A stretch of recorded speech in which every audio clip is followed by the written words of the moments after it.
I refused to move in with my boyfriend after he bought an $87,000 truck without telling me. Trust and communication are the foundation of any relationship, especially when you're planning to build a future together. My boyfriend and I had reached a point where we were considering moving in together, planning to start a life as a team. We always agreed that any major decisions or expenses would be something we'd discuss together to maintain transparency and balance in our relationship. However, one day I found out that my boyfriend had bought an $87,000 truck without consulting me. It wasn't just the amount of money that shocked me, but the fact that he made such a huge financial decision alone, knowing we were supposed to be saving for our future and a place to live together. I felt completely blindsided. We had talked so much about our plans, and this sudden purchase made me feel like he wasn't taking our future seriously.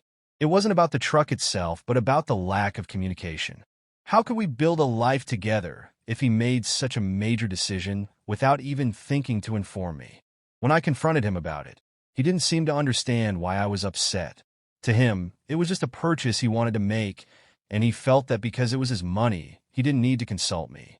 But for me, it was a red flag. If he could make such a big decision without my input now, what would happen with bigger life decisions down the road? I realized that if we couldn't have open and honest communication about something as important as finances, how could we live together or even think about a future together?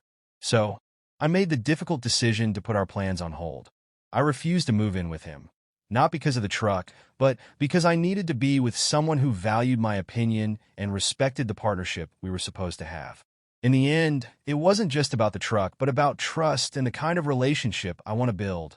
One based on mutual respect, communication, and shared decision-making. After I refused to move in, things between us became tense. He couldn't understand why I was making such a big deal out of the situation. For him, it was just a truck, a purchase he had been dreaming of for a long time. But for me, it was more than that. It symbolized a crack in our relationship, something that couldn't be ignored.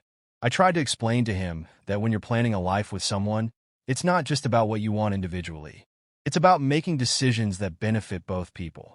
We had agreed to save money for a future together, and him spending such a huge amount without even mentioning it to me showed that we weren't on the same page. The more we talked, the more I realized how different our perspectives on money and responsibility were. He believed that since it was his money, he had the right to spend it however he wanted. I, on the other hand, saw it as a partnership where even individual financial decisions could affect us both. I also began questioning how many other important matters we might not be aligned on. If he couldn't communicate openly about finances, what else might he keep from me? Trust is built on more than just love. It's about mutual understanding, openness, and the willingness to make sacrifices for each other. This incident revealed that we had deeper issues that needed to be addressed. Despite my disappointment, I still cared for him. I didn't want to break up, but I also couldn't move forward with someone who didn't value communication in the same way I did. So, I told him we needed to take a step back and rethink our relationship. It wasn't just about the truck anymore. It was about our ability to navigate life's challenges together. In the end, the decision not to move in was one of the hardest choices I had to make, but I knew it was necessary. Relationships are about compromise and trust, and without those, moving in together would have been a mistake. I'm still hopeful that we can work through this, but I also know that if we don't address these underlying issues, our relationship might not survive in the long term. For now, I'm focusing on what's most important to me, building a future with someone who values communication, partnership, and trust as much as I do. As time went on, the tension between us only grew. Every conversation seemed to circle back to the truck and the decision he made without me. He was frustrated, insisting that I was overreacting, while I couldn't shake the feeling that this was about much more than just the truck. It became clear that our relationship had deeper cracks, ones we hadn't fully addressed before. I realized that the issue wasn't only about communication or trust, but about values. When you're in a serious relationship, it's not just about love and attraction. It's about sharing the same vision for the future. It's about agreeing on how you'll handle finances, make big decisions, and support each other through life's ups and downs.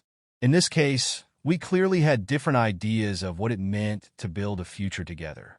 I started thinking more about the type of relationship I wanted.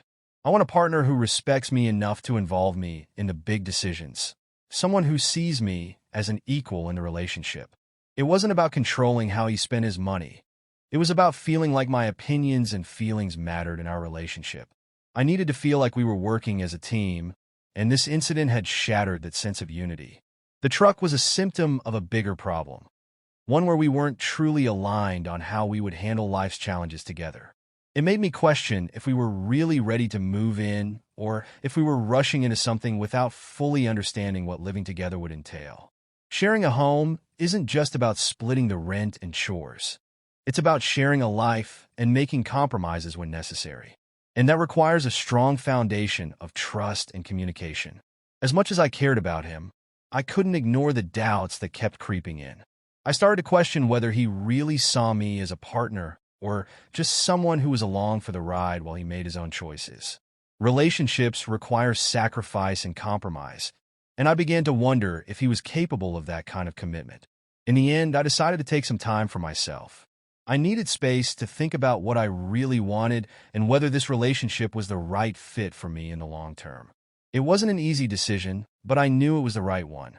Sometimes love isn't enough to make a relationship work. There has to be trust, respect, and a willingness to communicate.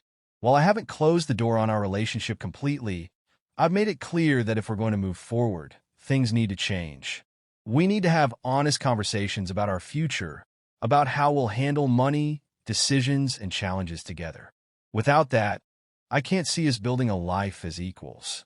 For now, I'm focusing on my own needs and what's best for me.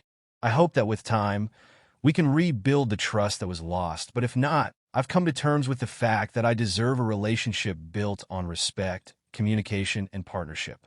And I won't settle for anything less. As I took a step back from the relationship, I began to reflect on what had happened and what it revealed about us. It was a moment of clarity for me, one that forced me to confront some uncomfortable truths. Up until the truck incident, I had thought we were in sync, that we were working toward the same goal.